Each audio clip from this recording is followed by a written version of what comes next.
il n'existe au cours d'une vie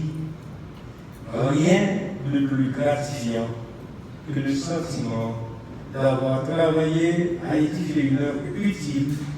une œuvre de taille, destinée à améliorer l'avenir de sa communauté.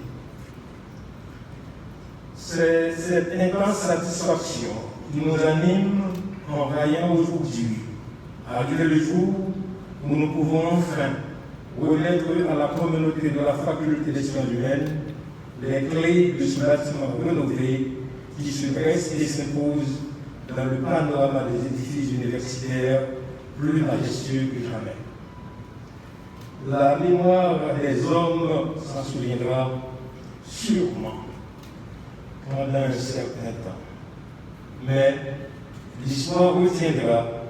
à jamais qu'un ensemble de femmes et d'hommes de courage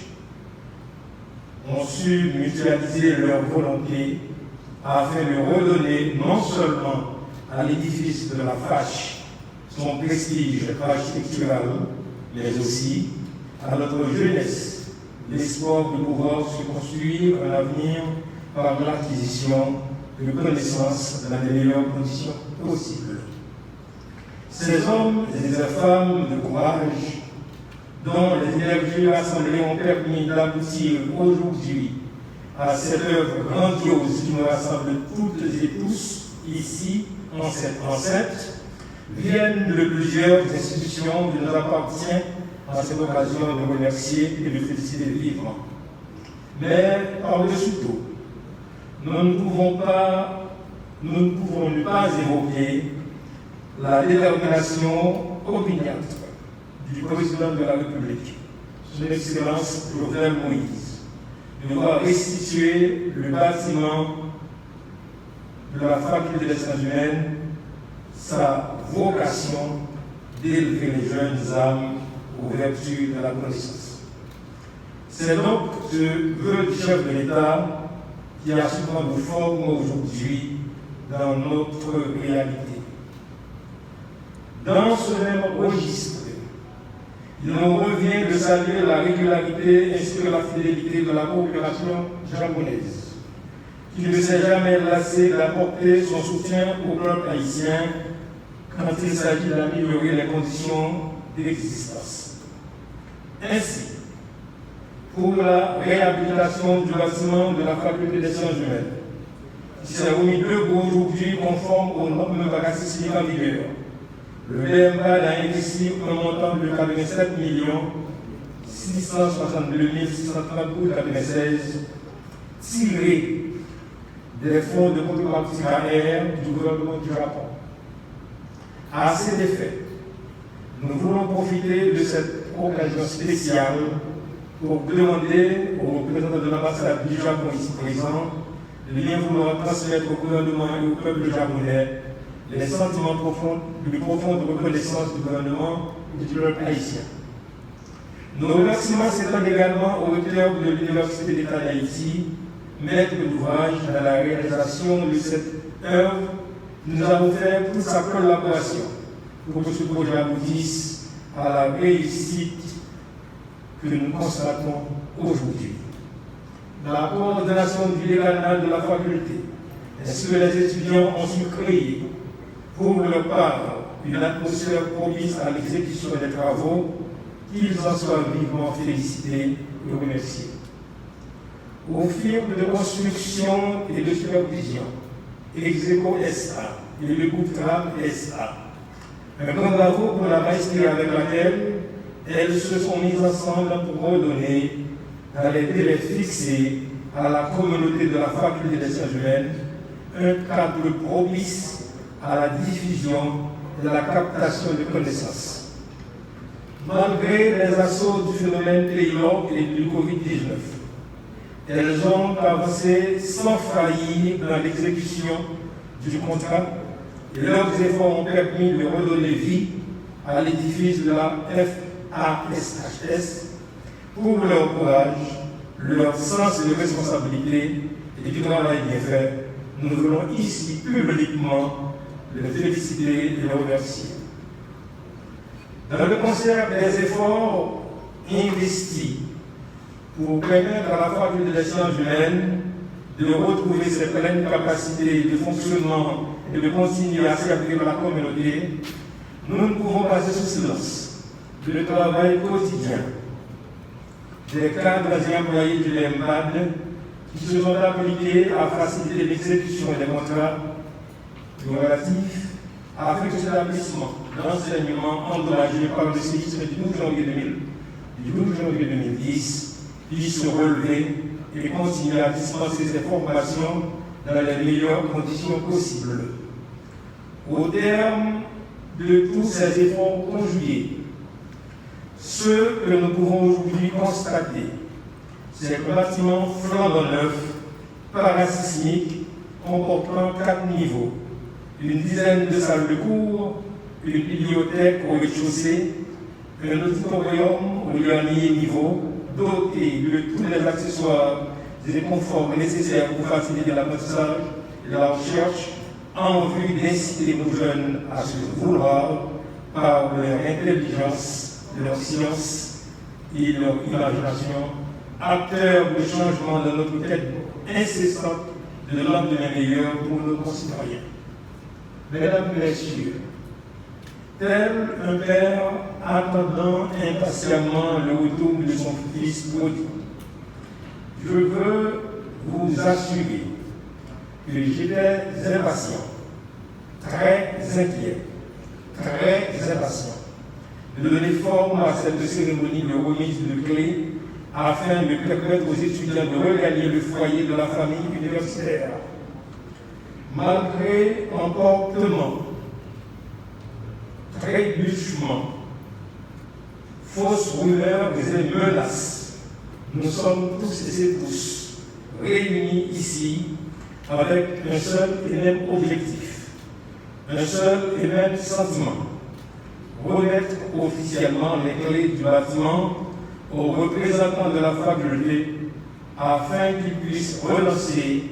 au plus vite les activités académiques pour le bien des professeurs, des étudiants, ainsi que de leurs parents qui s'inquiètent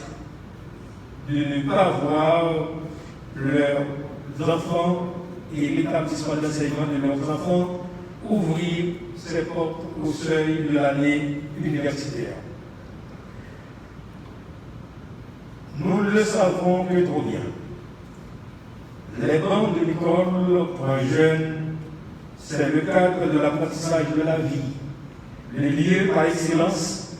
où il développe ses propres capacités pour relever les défis qui se dressent devant lui et construire son avenir conformément à ses aspirations. Rien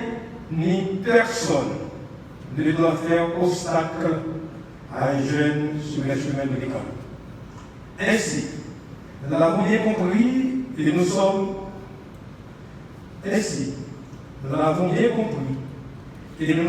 inclinés à réaliser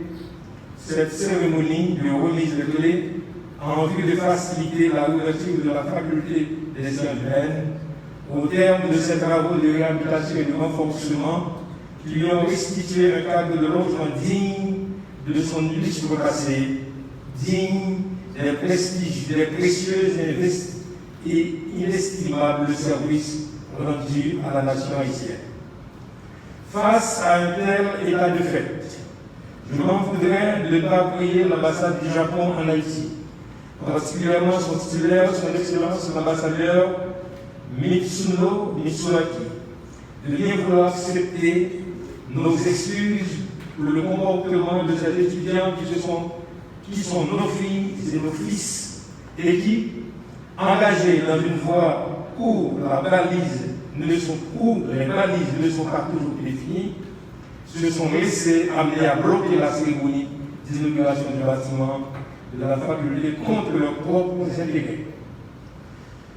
Ma qualité d'ancien étudiant à la faculté des sciences humaines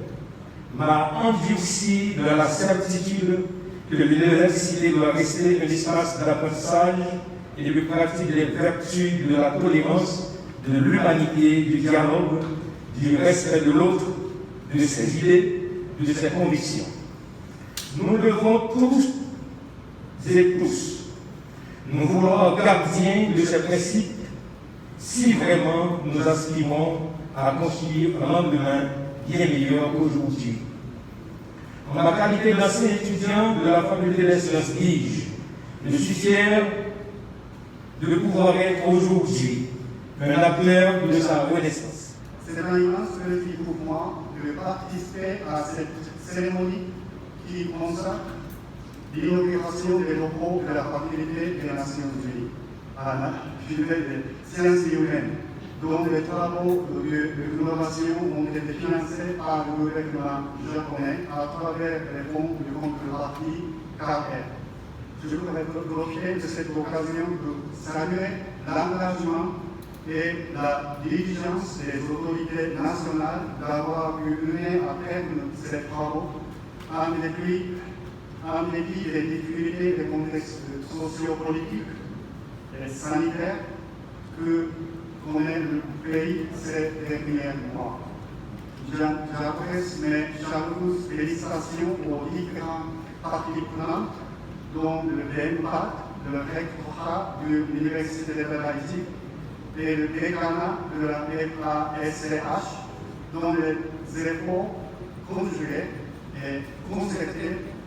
ont permis la réalisation de cette belle route. C'est un bon exemple de coopération et d'unité qui a porté ses fruits. La cérémonie d'aujourd'hui est un couplet de la multisectoralité de notre coopération avec la République d'Haïti et nous en sommes fiers. Il est néanmoins heureux de constater que les catastrophes et les crises récurrentes ne cessent de saper les efforts déployés par le pays pour résoudre les problèmes structurels et parvenir au développement durable. Le Japon en est conscient et c'est pourquoi nous avons adopté cette approche holistique à travers notre coopération en témoignent les différents chantiers finalisés ou en cours d'exécution dans plusieurs domaines avec le financement du gouvernement du Japon. Le Japon reste aux côtés de peuples haïtiens qui affrontent et essaient de vaincre des défis importants d'ordre sociopolitique, économique et environnemental. À cette fin, nous sommes convaincus que l'éducation de qualité reste un pilier essentiel pouvant contribuer à améliorer les conditions d'existence de l'homme haïtien. Le pays ne pourra pas se relever sans cette source humaine,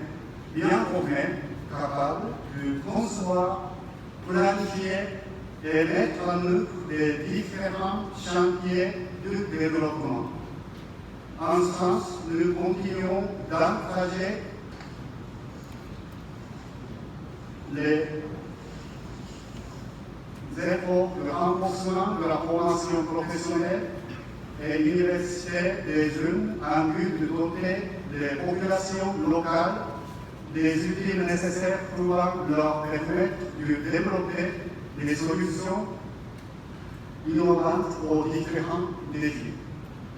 Je souhaite une bonne reprise des activités académiques aux étudiants et étudiantes. Je présume qu'ils étaient impatients de s'écrire ce nouveau local dont ils seront les premiers gardiens. De notre côté, c'est avec plaisir que nous avons contribué à promover cette importante entité de l'Université de l'État d'Haïti au bénéfice de la jeunesse haïtienne. D'ores et déjà, nous leur souhaitons beaucoup de succès dans leurs études. Je profite de cette occasion pour saluer d'une façon toute particulière le travail du ministère de l'Éducation nationale et du ministère de la Santé publique pour leur développement respectif dans la prise des activités scolaires et la gestion de la crise sanitaire liée à la COVID-19 dans le pays. Je voudrais encourager les autorités à s'assurer que les élections qui viennent soient libres, transparentes et démocratiques dans une atmosphère sécuritaire pour un meilleur futur d'Haïti. Mesdames et messieurs, cette nouvelle initiative traduit une fois de plus la volonté du peuple japonais de continuer à accompagner le peuple haïtien